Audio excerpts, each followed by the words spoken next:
I want to talk real people, real bills, and the absolute circus that is the U.S. healthcare system. I'm not saying that it's cut and dry that we need to do this or we need to do this. There's a lot of gray here, and that's what I do. So here's the deal. Healthcare is expensive in America because it's built to be that way. The solution isn't just free stuff for everyone. Free isn't free. It just means someone else is paying the bill. The question is, do you pay for it with your wallet or with your life? Let's talk about it. All right. Hey guys, good to have you. It is April the 24th, 2025, and let's roll. Why does it cost a small fortune in the United States to stay alive? What do I mean by that? Well, today I'm asking you the question. Don't worry, I'm not going to bore you with a bunch of policy jargon. I want to talk real people, real bills, and the absolute circus that is the U.S. healthcare system. I'm not saying that it's cut and dry that we need to do this or we need to do this. There's a lot of gray here, and that's what I do. Before you start yelling, we just want free healthcare. Free, free, free. Everyone likes to say free. Well, it's not free. Somebody's paying for it. You're going to pay for it somewhere. The question is, do you pay for it with your wallet or with your life? Let's talk about it. All right. I'm going to start with a little mood booster, the numbers. This is on the surface what gets everybody kicking and screaming. And I'm going to give a few examples on why people do this. And it's just on the surface. You got to dig in a little bit, but when you hear this, you get frustrated. In the US, an average hospital stay for a day is about $2,500. It's a good chunk of change. That's per day, like I said. It's not a week or a month, it's a day. In Spain, $400. Okay, still not inexpensive, but in Australia, $765. Going up, but still not that $2,500. Again, there's more to it, but just on the surface, you're going, what's going on? I'm going to tell you.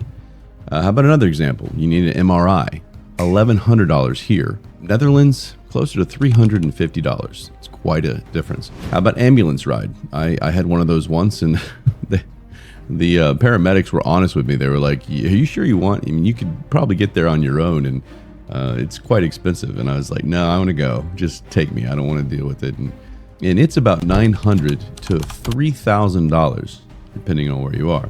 And that's just like that's like taking an Uber that's loud to a hospital. That's not even the procedures yet. Nothing's happened yet, and you're already down close to between $900 and $3,000. Do you want the lights and the sirens on? Apparently that's extra. They'll even probably crank up a Spotify playlist for you, or extra. Are the numbers scary? Absolutely. But here's the plot twist. It's not just about the price. It's about how the game is played. That's what I want to talk about. It's not as simple as, well, that's just too high. There's more to it than that. So combine insurance. That's the other issue. It's like a gamble. It's not even, we have insurance that should handle things, but it just doesn't. You just kind of paid to spin the wheel one more time. And that's kind of what it is. And individual coverage, I have around $7,900 a year average. Family plan, over $22,000.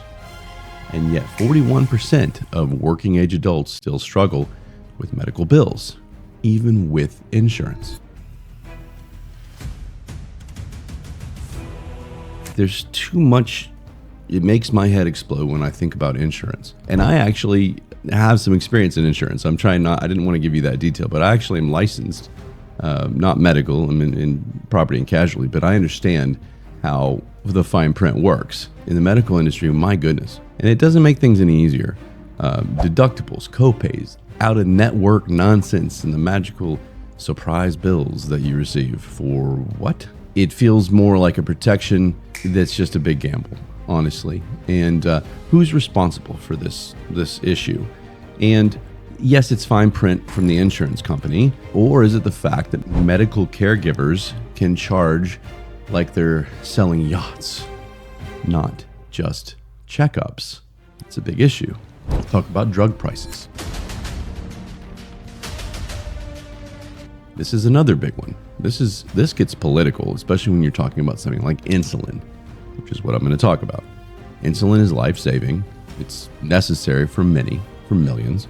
A lot of people need it daily, every couple of hours. In Canada, it's $12 a vial. In Germany, it's $11 a vial. Here, $98 per vial. It's the same drug, the same companies, but different prices. Why? The US doesn't negotiate drug prices federally. I didn't understand that. I didn't even know that.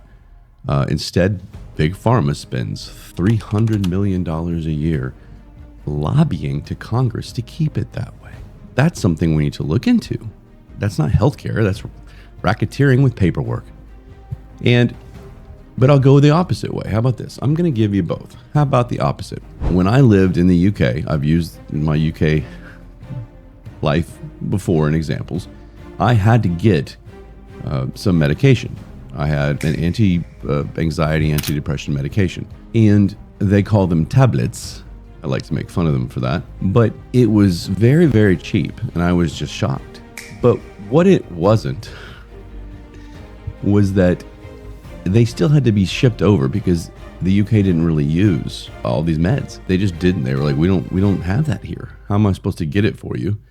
And they had it shipped, and it was going to take a week, and then it was, they got it down to 5 days. But it's cheap. So what are you willing to sacrifice? Are you willing to wait the time it takes? A lot of times you can't do it. That's the point of this medication, is that you take it daily. So what am I supposed to do? And that's the same situation that you deal with when wondering if something like a NHS, which is British Universal Healthcare, is possible here. Those are the types of questions that need to be asked. It's not just simple. The system is built this way because this is how it's supposed to work. Fee-for-service means doctors and hospitals get paid per procedure, not per outcome. The PBMs, which are pharmacy benefit managers, they act like they're negotiating the prices, but really they're just the middleman skimming off the top. A lot of people don't realize who's doing the negotiating, and it's not the federal government. My understanding is that these people are not the federal government. Admin costs. People don't realize this. The US blows 8% of its GDP just on paperwork. France and the UK, more like 2 to 3%. So that's a lot you can chop off right there with the admin work. It's a lot of people getting paid just to basically keep track of what they're going to charge you. So wipe it out. I'm looking at you, Doge. The quality of care. This is the thing that nobody wants to talk about. This is one of my biggest issues when people toss around the phrase free healthcare, universal healthcare. It's a great idea. Why would I not? People go, you're not considerate. You don't care about, you're not compassionate. You care about other people. Having healthcare is a right. No, it's not. I think that I want the best quality care. And the way that these other countries are set up, in my opinion, having experienced some of it and hearing stories, which we'll get to, the quality would suffer. And that's my opinion. There are all these other things that we could talk about, but when we're talking about quality, that's what you have to ask. So the real question, would you rather have good care and pay a bill, or average at best and no bill? Some of you might say average at best if you're just going in for a checkup, but it's those big incidents. And again, we'll talk about that. Me, bill me. Bill me hard. Oh, if I'm bringing my kid in there and his life's on the line, or my life, or anybody on my plan, on my insurance plan, or in general, even if I'm not on the insurance plan, I want the best care. I don't want a bargain bin brain surgeon if something is needed. I want the one who's well paid, well trained, and caffeinated enough to keep their hands steady. This is where the free stuff argument falls short. And not only with this, but in other things where people are yelling, give me for free. Somebody's always paying for it. The incentives matter for our doctors and nurses, innovators. They don't work for hugs and gratitude and thank you for saving my life. Some of them might, but I guarantee if it's incentivized, you will have more people that are willing to go through the process, which is a lot of school and a lot of work and a lot of debt. That's where quality comes from. I've told this story, I'm going to tell it again very fast. I once had to hit up the ER when I lived in the UK. Those of you that know me know where, and those of you that don't have maybe heard me talk about it before. But great people, polite, but the weight and the quality had a lot left to be desired. I needed to have a book or something to entertain me while I waited with chest pains. Fortunately, it ended up being a form of GERD. Over there, they call it gourd because of the O at the beginning of esophagus in their version of English. It's basically reflux on crack. But I didn't know that. And if it was something serious, were they just willing to let me die in the chair? Because I'm waiting in line. Because other people were walking into this hospital with a sprained ankle, or they stubbed their fucking toe. But hey, it's free, so let's just all go clutter the emergency rooms and clutter the doctor's offices, and the people that need the help are unable to. That's what I try to get across to people that want this universal healthcare. Oh, but Great Britain does it. Yeah, but I don't like it. And a lot of people wouldn't either if it was here. And they'd have something else to bitch about. But I finally got in, back to my story, and they gave me all sorts of pain medication, which really jacked me up. It was fun for a while, until they left me in a renovated wing with construction everywhere and no other people in this bed for about 5 hours. I didn't know what was going on. Nobody swung by. I think I saw 2 people walk by, and they were working on the facilities. They weren't even doctors or nurses or anybody. And I didn't know what was going on. Eventually, they wheeled me up to the renal ward. I had nothing wrong with my kidneys, and I had to sit there with 3 people on dialysis and listen to how the horrible experience they were going through. And I felt guilty. I just had some chest pains, and I still didn't know what was happening, but I'm having to listen to an elderly man tell his family he doesn't want to live anymore. And it was quite difficult because they didn't have any room in the hospital. So I'm tossed up there and I'm getting completely different treatment. It just was chaotic, is a good word to put it. I didn't see a doctor for 3 days. I had a bunch of nurses as their shifts were ending. Feed me, drug me up, and say, we'll get to you. And they took my blood every day. No one told me what was going on. I'm telling you, the care is not what you want it to be. I'm not bashing the NHS. I'm not bashing the UK, although they have their issues right now. I'm just telling you that you pay for what you get what you pay for, or don't pay for. And that's the case. And I'm just telling you, be careful what you ask for. Meanwhile, let's not forget about our neighbors to the north. Well, I know we have some friction with them right now, but there are Canadians that routinely have to cross the border of the US for treatment. There was a story of a woman who had to cross over into the United States for a cancer procedure. Cancer's not something to fuck around with. They told her she couldn't get it in Canada for 3 weeks. Cancer can spread. She was devastated, and she did this whole video and interview about how she drove in, got the procedure that day in the United States. Yes, she had a bill, but it wasn't as high as what people thought, and it's your life. Deal with the bill later. That hit home. That's something to think about. So here's some real stories. It's not theoretical. We'll talk about Sarah, 28, grad student. She had an $11,000 emergency appendectomy. That's quite a bit. Chop that thing right out. James, father of 2, crowdfunding $50,000 for cancer care. Wow. Crowdfunding. GoFundMe is now part of the American healthcare system.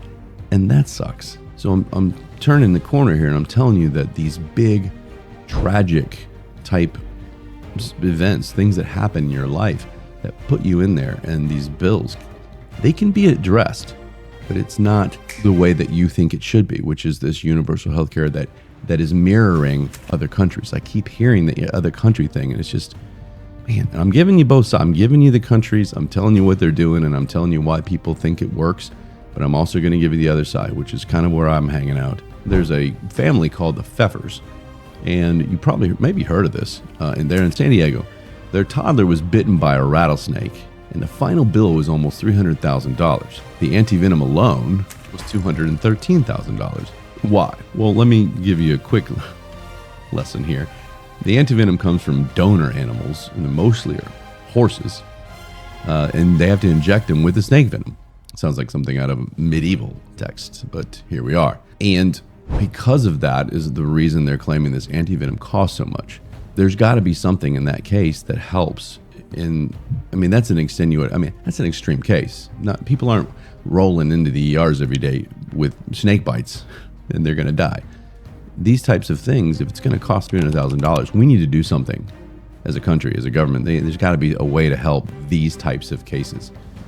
Elizabeth Moreno, $18,000 for urine tests. It's a tricky headline because it's not just one test. It was a one sample tested for many things, and mostly were drug tests for like every drug known to man because of chronic back pain. That's surprise billing at its finest right there. Once you got the bill, they basically said these things, and they broke it down. These different tests cost this much, and it added up to that. She ended up only having to pay about $7,200, which is still a lot, but they got it down. So some of these are a little bit misleading. However, you get that bill and you don't look at it and you're just like, you pay it. I mean, this is where we are, as people, are being taken advantage of, but it's not by who you think it is. This is the type of stuff that needs fixing. That's what I'm saying. It's not subsidizing, doctor visits for folks who only show up when it's too late. These types of basic procedures aren't the problem. It's the large ones that can get you into some heavy, heavy debt. And if you can't, do a $20 copay for medication, then I don't know what to tell you. Maybe take an extra job or something, because you should be able to handle that, and someone else shouldn't have to pay for it. Snake bites, $200,000 for $300,000. Yeah, maybe we can chip in and see what we can do to help. And then again, real quick, what other countries do? Germany, I don't agree with it, but I'm going to tell you anyway. Germany negotiates their drug prices. Okay, we need to do that. I agree. No more of this middleman bullshit with negotiations. We need to be strict. The UK's NHS, I've spoken about that a couple times. They only go through taxes. Well, some people feel like our taxes should go there. I'll get to that in a second. But to go after more taxes and to tax the wealthy is not the way to do it. Japan sets fixed prices for every service, and that works for them. They all keep their admin costs low. This is huge. I said it earlier. That's a lot of money. It works there for keeping these low. They don't need that many admin and all that work. The question is, can it work here, all these things, without sacrificing the quality? Can we do smart reforms like negotiating prices and cutting out middlemen, like I just said, without turning it into another tax-happy socialist playground? And you guys hate when I use the word socialism. I'll get to that in a second. But let's be honest, jacking up taxes on people who actually create jobs isn't really a winning strategy. So this all leads to this. Can it work here? The real gray area. Had to do it.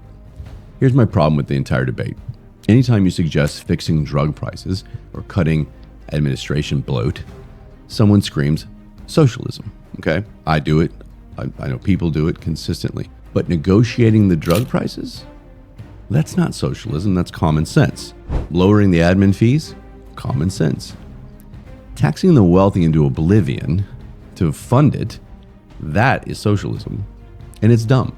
You need the wealthy. I've said it before. Disagree with me all you want. You're wrong.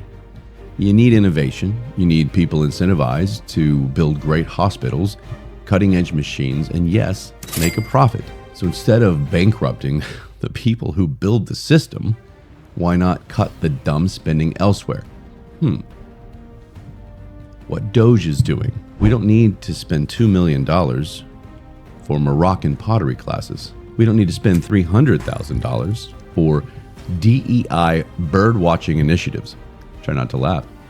I know that $300,000 is not a lot in the big scheme, but there are a lot of these, and they all add up, and some of them are in the tens to 20 million range, and billions. $700,000 for an LGBTQ musical production in Ireland.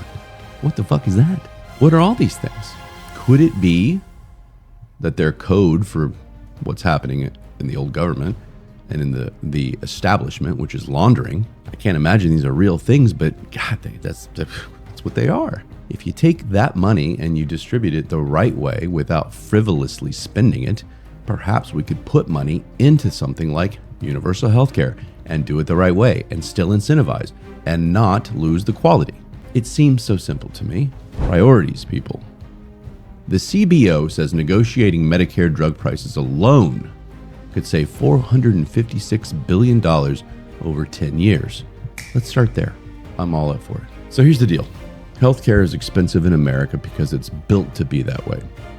The solution isn't just free stuff for everyone. Free isn't free. It just means someone else is paying the bill. The fix?